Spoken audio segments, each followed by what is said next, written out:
हाय, good afternoon. सास बहू और सेंसेक्स के आज के इस एपिसोड में आप सबका स्वागत है। मदद करने के लिए स्क्रीन पे नजर आएंगे अरिहंत कैपिटल मार्केट्स के आशीष महेश्वरी। Ashish ji, good afternoon. बस बातचीत की शुरुआत कर रहा हूं।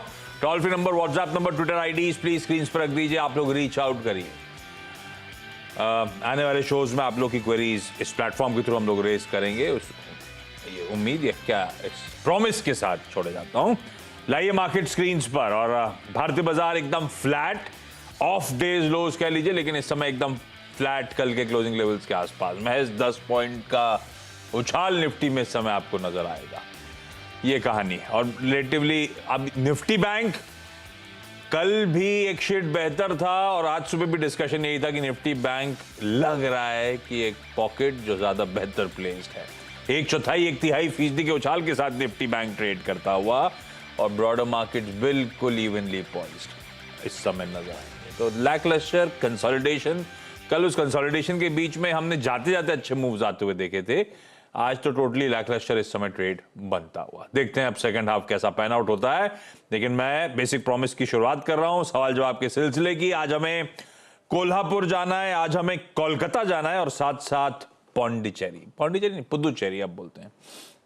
जो जुड़ चुके हैं इसमें कल सब जुड़ चुके हैं। चलिए बातचीत की शुरुआत कर रहा हूं। सबसे पहले कोल्हापुर से समृद्धि देसाई स्क्रीन पर। समृद्धि जी हाय, गुड आफ्टरनून। समृद्धि जी, कब शुरुआत हुई शेयर बाजार में, कैसे हुई? I started investing after lockdown only. My father is much more interested in stock market, so उन्होंने मुझे थोड़ा गाइड किया कि आप कर लो। लॉकडाउन में शुरुआत हुई है। अब फादर के साथ हेल्प के थ्रू स्टॉक्स अप्रोच कर रहे हो या अब अपना खुद का पोर्टफोलियो कंस्ट्रक्ट कर रहे हो समृद्धि आप? मैं I'm trying to like मेरा खुद का बनाऊं, but I asked for help also. पर ठीक है, वो काफी टाइम से हैं तो इज अ वेटरन नाउ। अच्छा है, कंसल्ट कर लेना। तो आप अपनी कुछ सेल्फ स्टडीज की शुरुआत करी, कुछ फंडामेंटल्स टेक्निकल्स देखना शुरू करा आपने समृद्धि?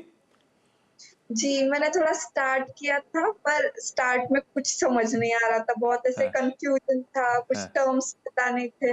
But then my father help me कि ये होता है, ऐसे होता है। देन थोड़ा-थोड़ा अभी भी सीख रही हूँ।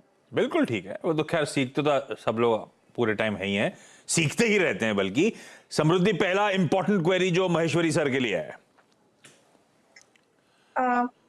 जी सर, एक्चुअली मैंने थोड़े से शेयर्स ऑलरेडी खरीद लिए, like TVS motor, Reliance and Bajaj Finserv, और I am able to hold it for next 3 years also. तो मुझे प्रोस्पेक्ट चाहिए कि उस शेयर्स का फ्यूचर कैसे हो सकता है और कितना प्रॉफिटेबल है।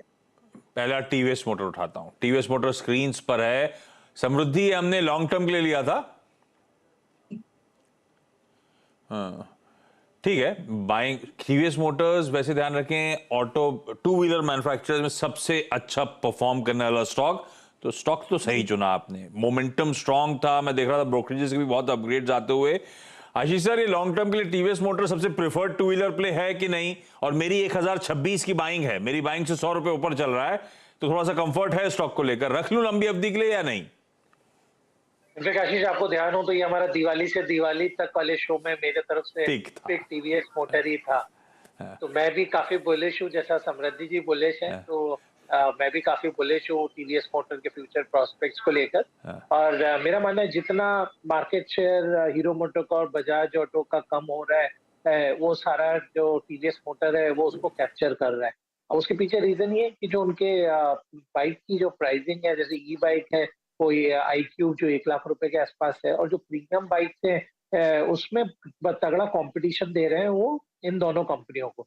इसके अलावा पहले टीवीएस क्या था कि एक साउथ बेस्ड प्लेयर ही था और हीरो और बजाज पैन इंडिया प्लेयर थे।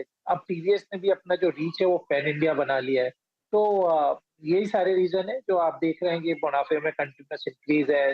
लास्ट क्वार्टर में जो मार्जिन में जस्ट 0.5 बेसिस पॉइंट का फर्क पड़ा, जबकि उन्होंने काफी अग्रेसिवली अपने पोर्टफोलियो को पुश किया। तो मेरी सलाह रहेगी कि आप इस स्टॉक में बने रहें। ये 3 साल का नजरिया है, तो आप इस स्टॉक में 1700 से 2000 रुपए के टारगेट भी आप एक्सपेक्ट कर सकते हैं। और बिल्कुल इसमें बने रहने की सलाह रहेगी। और जो निवेशक बाय भी करना चाहते हैं स्टॉक को, मेरा मानना है 1100 का लेवल काफी अट्रैक्टिव है स्टॉक में कभी भी एंट्री करने के लिए। और आपकी तो 1026 की बाइंग है, तो और भी अच्छे लेवल्स पे बाइंग है, रखिए बिल्कुल। ये आपकी चॉइस थी, डैड की थी? नो मतलब ये मेरी चॉइस थी क्योंकि हमने खुद से टीवीएस का एक ऑलरेडी लिया था व्हीकल घर पे, तो I was just asking him कि हाँ। हो सकता है क्या, ले सकते क्या, नहीं सपोर्टेड फुल्ली। बढ़िया है भाई, अच्छे एग्रेसिव टारगेट्स आते हुए महेश्वरी साहब की तरफ से, रखिए मैम, कोई दिक्कत नहीं। और जो मिस आउट कर चुके हैं, अगर ये स्टॉक ठंडा पड़ के 1100 के आसपास के जोन्स पे आ रहा है तो एक्यूमुलेशन स्टॉक में शुरू किया जा सकता है। समृद्धि, बाकी क्वेरीज के लिए